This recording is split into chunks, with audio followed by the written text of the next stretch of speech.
Dito kami nagpa-dan tour dati, guys. Dadaanan ko siya. Ganda dito.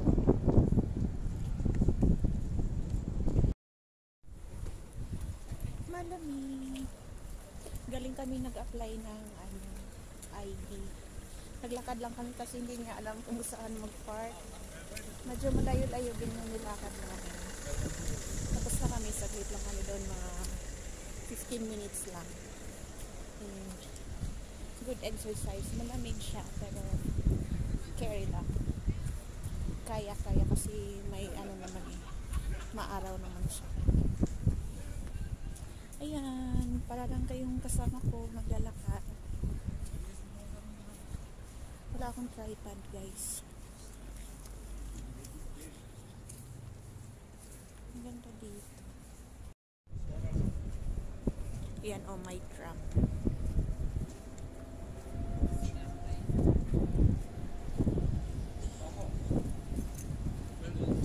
Lakad kayo mga guys. Ito lang yung isa.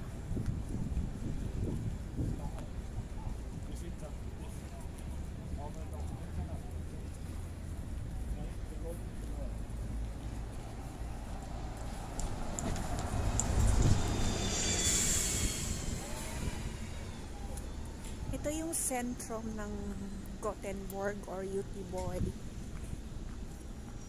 Pinaka-central nila, pare ko.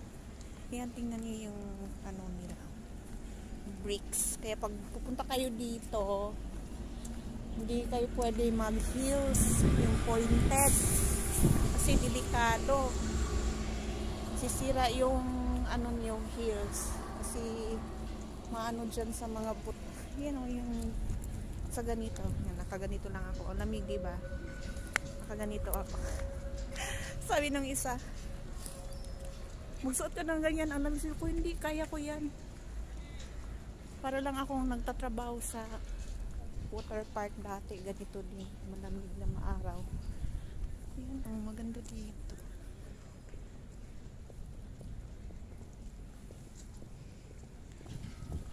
Doon kami sa mall ng park.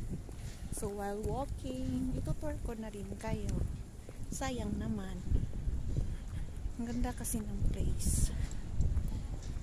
Yung mga kalapati.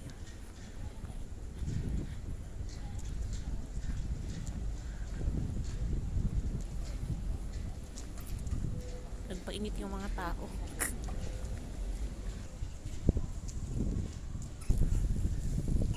Tatawid tayo mga guys, pero tingin-tingin muna left and right, baka may tram. Ayan, ang ganda.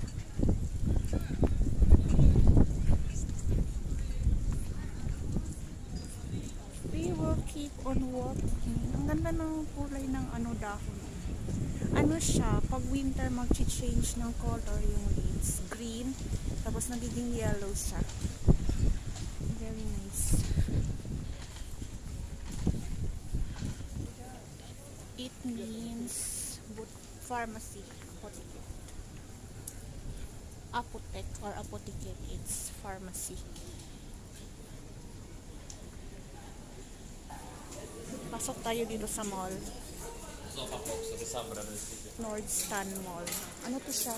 Dito kami nag-park.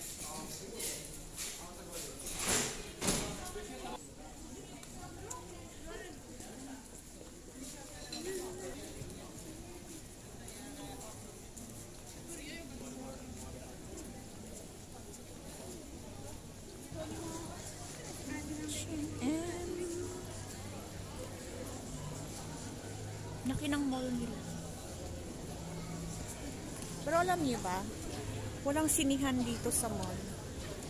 Hindi kagaya sa atin na basta mall, may sinihan, dito wala. Separate yung sinihan.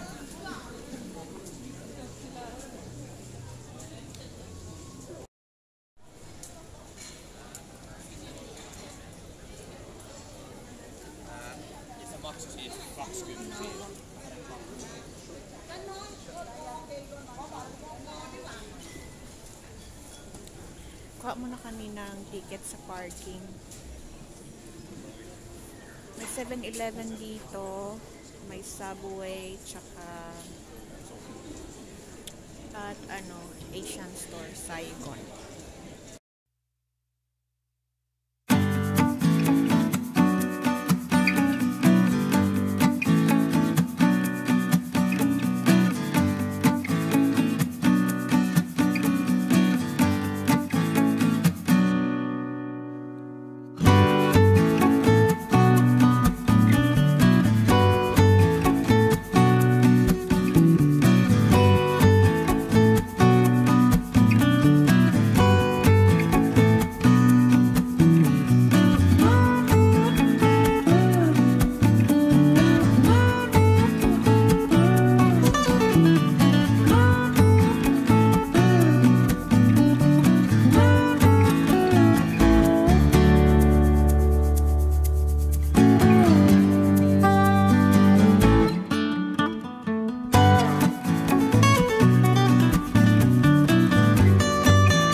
Yeah, to the right, the fisherman is coming with fish into the harbor here, and there's someone rinsing the fish to the left, and the dog is watching as well as the boy. This is Gothenburg, the fishing town.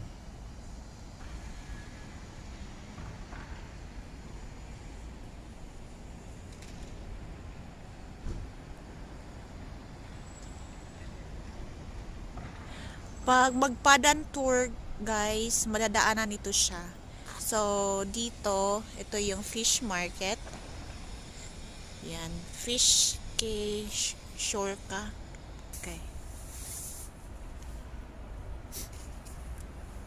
Yeah, in 1871 there was a decision to build a fish house where you could have a fish market, and there was foundations who helped. In 1874 the fish house was ready, and the look of this fish house fast enough made the people in Gothenburg to name it the Fishing Church. In 1878 there was applied to the parliament, local parliament, to have a bigger extra building in the fishing church. It was rejected.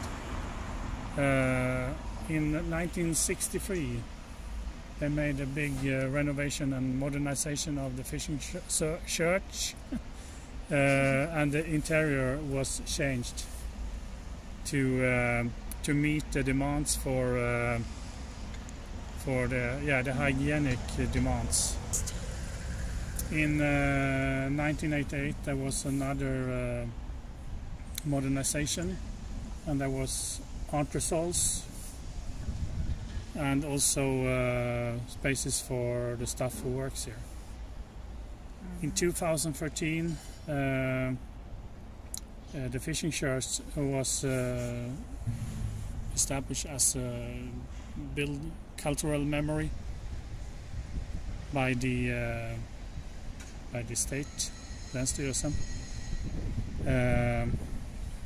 Now in 2020 there is a new development going on for the fishing church.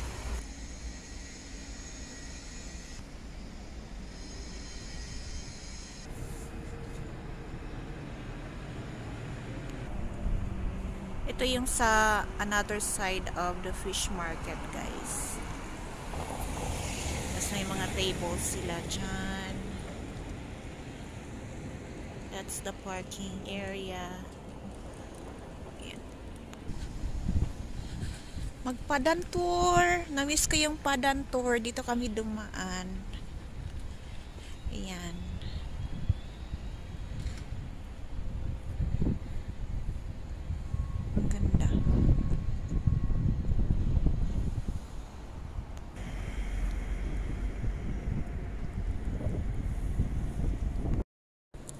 guys, pumunta kami ng Kativerket guys. Ang ganda oh. Kuha lang ako ng ID ko guys na ano na siya, na-release na after 1 month mahigit. Yan po yung background natin.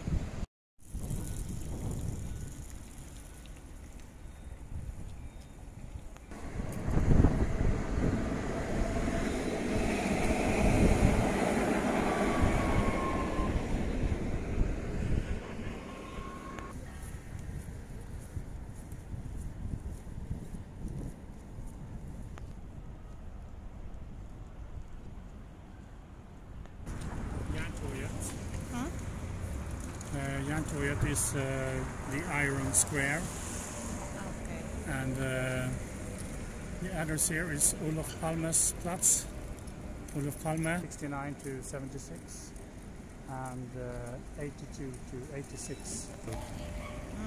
Why he was killed? Nobody knows. I didn't get. Crazy.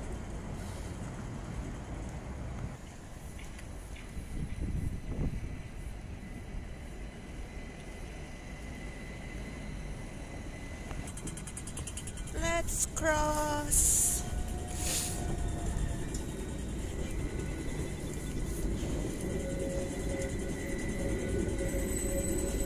Stay natin guys. Cross tayo guys.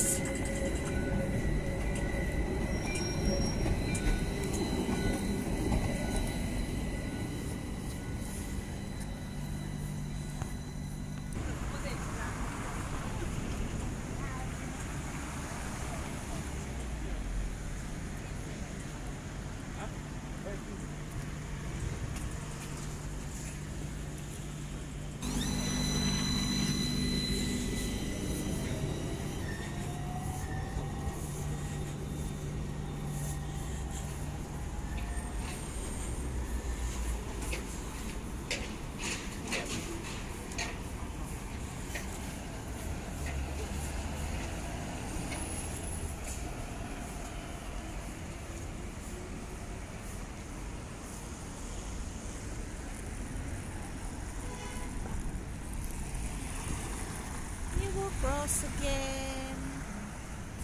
Walang truck. Let's go. Guys, ang lamig. Wala akong gloves kasi hindi ko mahawakan tong phone pag nag-gloves.